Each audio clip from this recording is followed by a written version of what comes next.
Kruger, what we saw and where we saw it.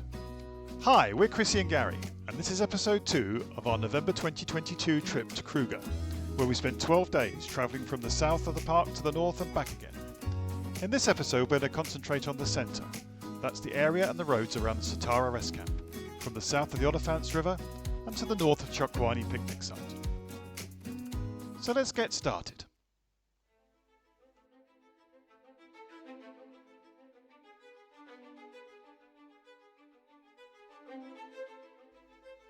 On the S147 we came across this immature battle eagle and a tawny eagle who were on the carcass of a young impala. They didn't have it themselves for long because shortly after a pair of white-backed vultures swooped in.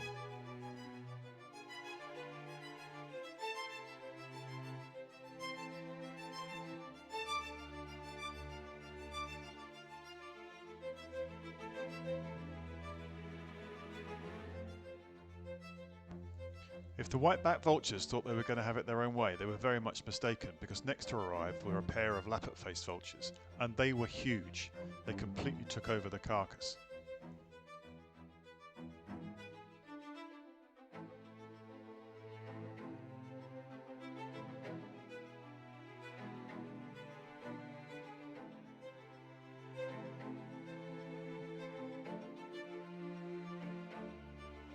A great sighting and fascinating to see the interaction between all of the various predatory birds.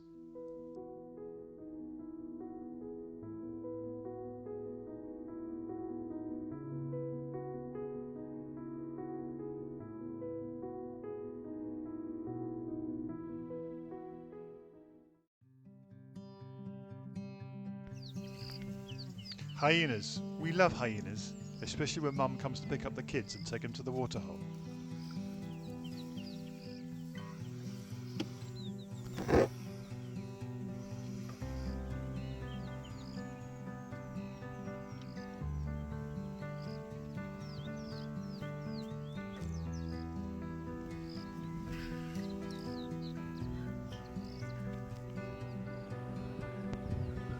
The zebras at the Ungotso waterhole made the youngsters a little bit nervous, but once Mum got there they joined in and everybody had a refreshing drink.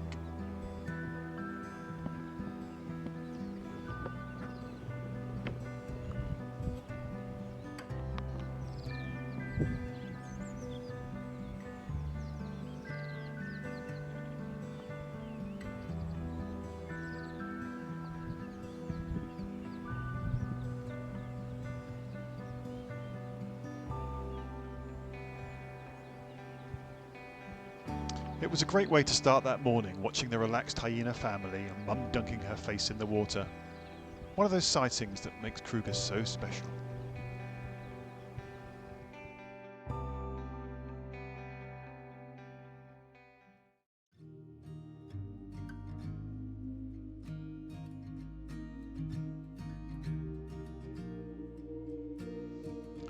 What do we love more than hyena? A pack of wild dogs. And it was great to bump into this lot on the Timbavati road.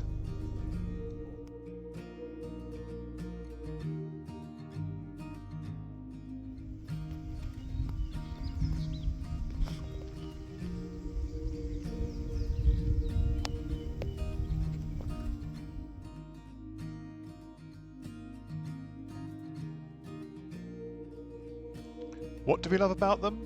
Well, there's lots of them for a start, and they always seem to be active, especially when the parents come back with some food. So time for some squealing.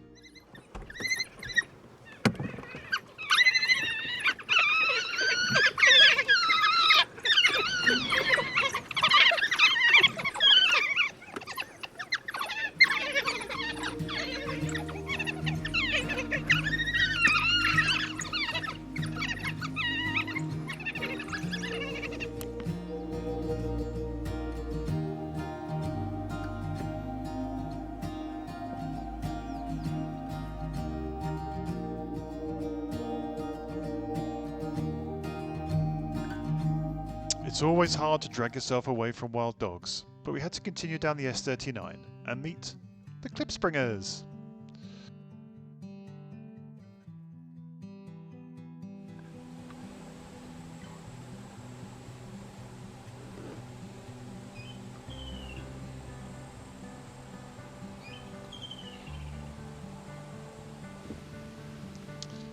It looked like Junior wanted his morning milk, but Mum wasn't having any of it.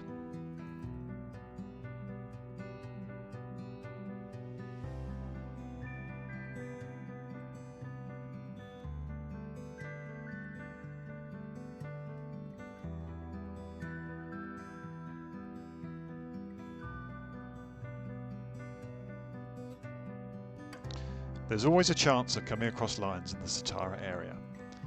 On one morning we took the S39 127 loop and came across these two handsome lionesses. The second sighting shows you just how difficult it can be in the long grasses.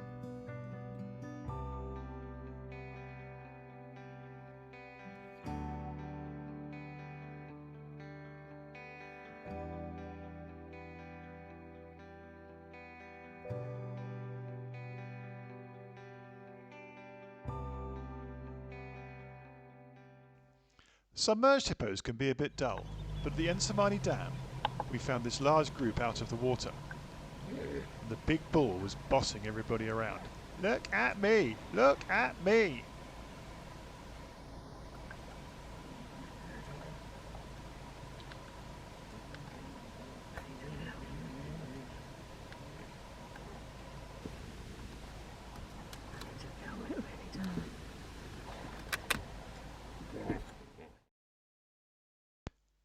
That brought us to the end of another perfect Kruger day.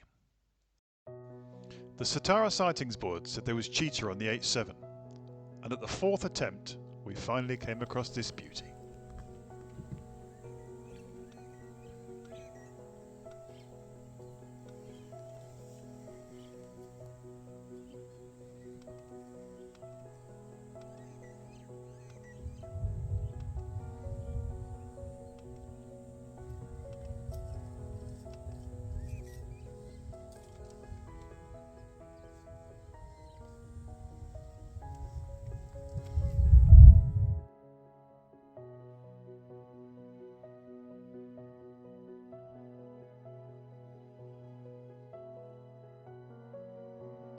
It was great that our perseverance paid off, because no sooner had the cheetah crossed the road and carried out a bit of scenting than it was off into the bush and gone by the time the next car arrived.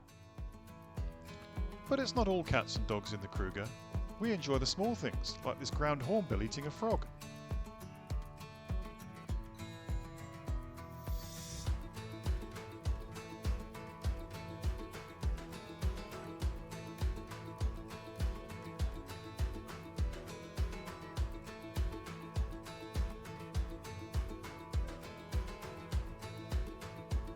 Or a family of dwarf mongoose on this termite mound home.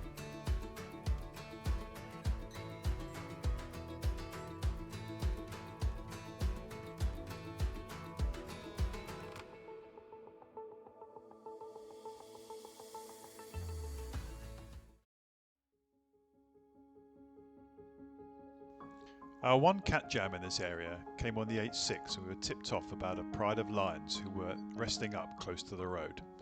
Sure enough, plenty of cars, but we hadn't seen lions for a while, so we just enjoyed it.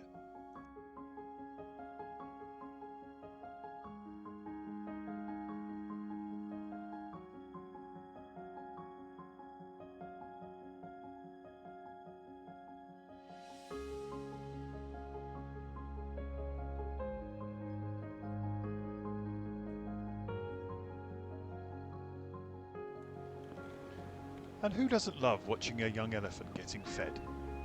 This on the S127, one of our favourite roads, so scenic.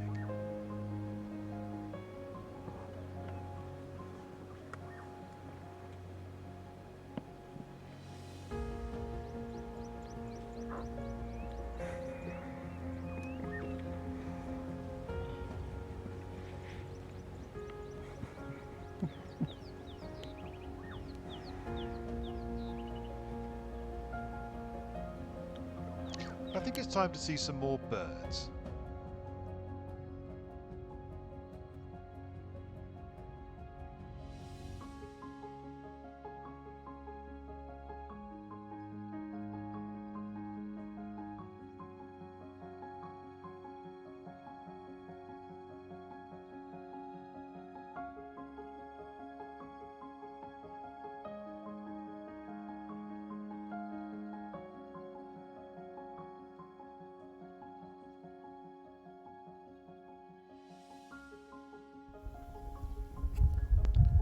We saw several chameleon crossing the road in Kruger, but this guy seemed to have got his camouflage right.